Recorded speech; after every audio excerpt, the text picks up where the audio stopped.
Hey, lovely people. We are up to episode 20 of American Gothic. This one is called Triangle. Yeah. So we open with Gail. She goes to the sheriff's office and she tells Buck she's leaving town. She's done with him. She's going to take Caleb.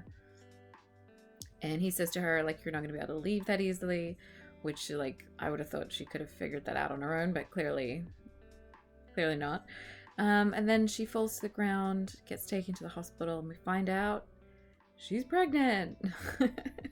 Which I'm like, why did she? I don't know. I feel like maybe she should have seen that coming. I don't know.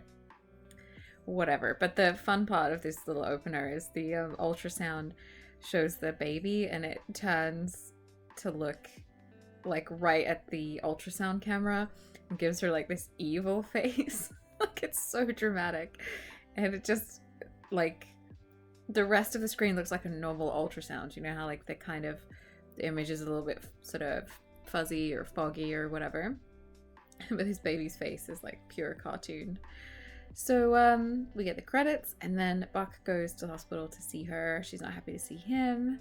She says, if you touch me again, I'll vomit on you, which I found really funny for some reason. But yeah, he sort of tries to promise her that he's just going to be this nice guy. I think he thinks that's what she wants to hear.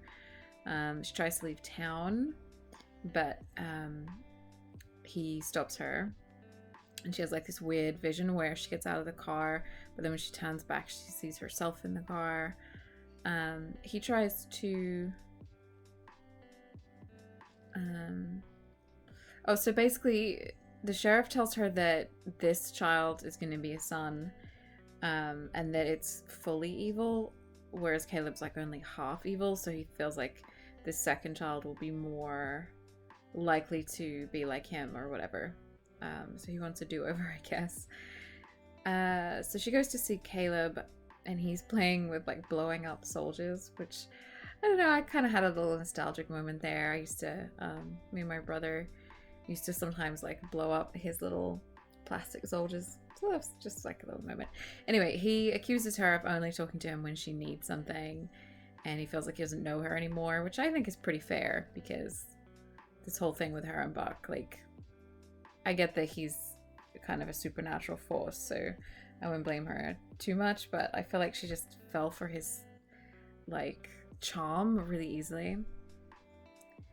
Anyway, she goes drinking, which I was kind of like, is it okay to drink if your baby's like an evil demon spawn?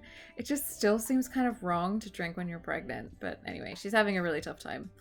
She starts seeing her like face and furniture melting. She's having weird dreams. Like, it kind of harks back to what we had happened with Caleb's mom when she was pregnant.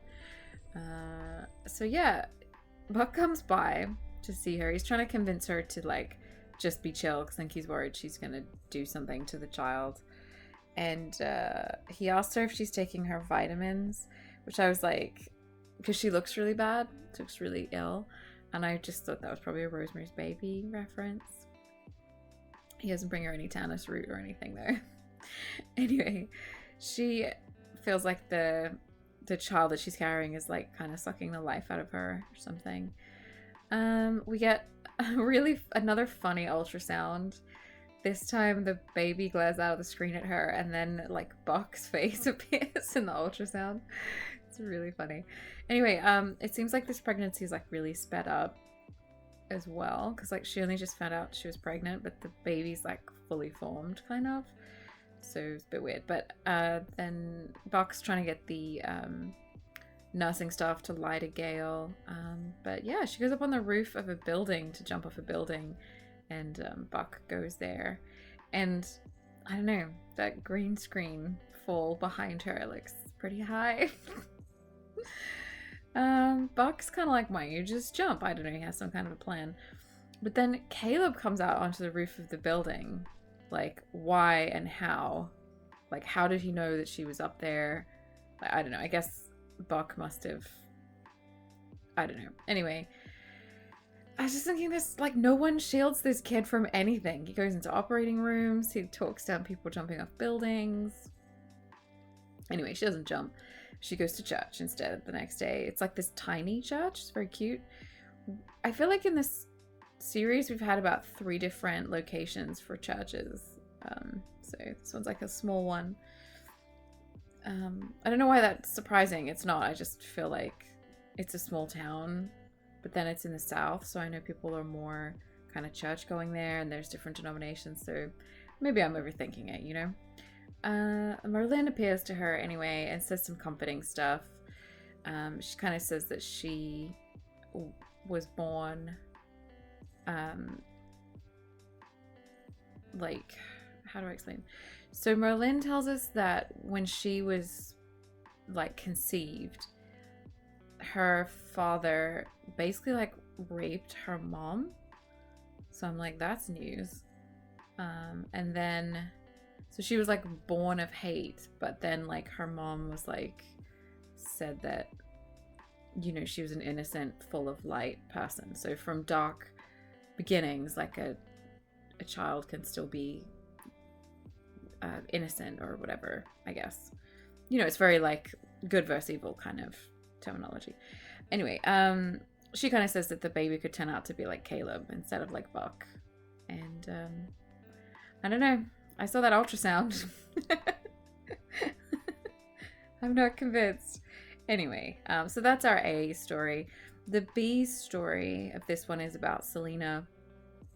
I think Buck is kind of jealous of Selena and Dr. Peel, or maybe just doesn't like Dr. Peel, or maybe it's like a control thing.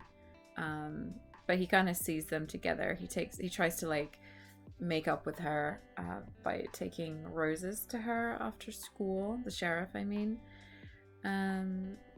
He says he's like done with Gail now, like he's gotten what he wants from that situation, so she needs to basically dump Peel and come back to him, and it's all good kind of thing.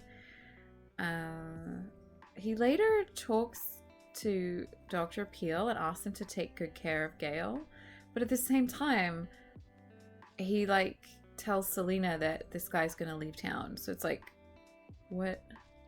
Anyway, Peel is not a fan of the sheriff, and the sheriff warns him away from his relationship with Selena. And basically, it comes time for this guy, because he's an epidemiologist with the CDC. I don't even know why he's casually working in the hospital in Trinity instead of just being called back to the CDC for the next assignment, but whatever, it's fine. But basically, he's like, okay, I have like a job I have to go to in Uganda. And he wants Selena to go with him, which is fine. But like, he's so chill about it. And I'm like, to me, it seems really obvious that for a start, the sheriff's not going to let her leave. For a second thing, she drives a sports car and wears leopard print coats and stuff. Like, I just can't see her really enjoying, like, he wants her to be a teacher in Uganda. And like, you know, I know a lot of people who would be great at that, and I just don't think Selena would enjoy being away from a manicurist and a hair salon for that long. But she says maybe. There's kind of a Casablanca moment where Selena fails to meet him at the airport. I mean, it's not Casablanca as in, I guess it's kind of weird. So basically, he's going to take a light aircraft, which happens at the end of Casablanca. But it's more like the bit in Casablanca where he gets on the train and she doesn't turn up. But you kind of get what I mean. It's got like a Casablanca look. And he makes a Casablanca reference later. So whatever. Yeah, he just gets really drunk because she doesn't turn up. But he doesn't leave and go to the job that he had to go to. So I don't really know what that's about. I feel like that's kind of... My thought when people don't catch flights and they're really chill about it is I'm like, that's going to cost you a lot of money. To like rearrange your flight. Anyway,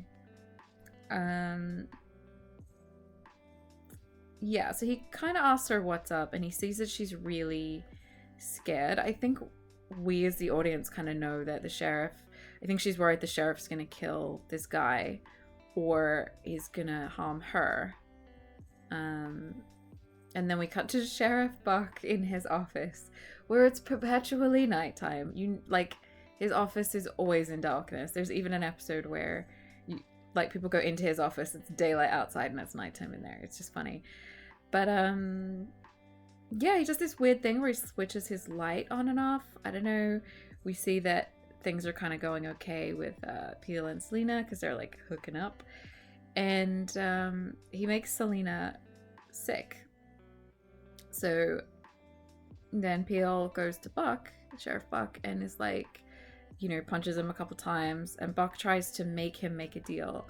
And he's just like, he doesn't do it, which I really like because I feel like sometimes characters in this show just like make deals with him. And I'm like, you should know better. I don't know. He is a supernatural, like some kind of demonic force, though. I should probably give people a break. But yeah, he doesn't take the deal.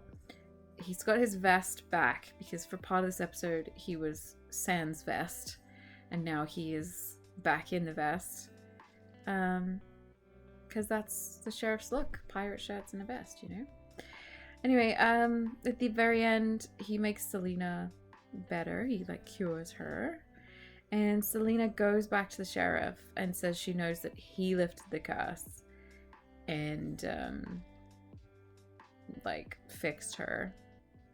And she's basically like groveling. I think she knows that that's what he kind of wants from her, so she gives him what he wants. But I guess like he just needed to make the point that he could kill her at any time, or that she should know like whatever other attachments she may have, she like owes him allegiance or whatever. So yeah, that's Triangle. I guess the title doesn't really need an explanation. Yeah, down to the last 2 episodes.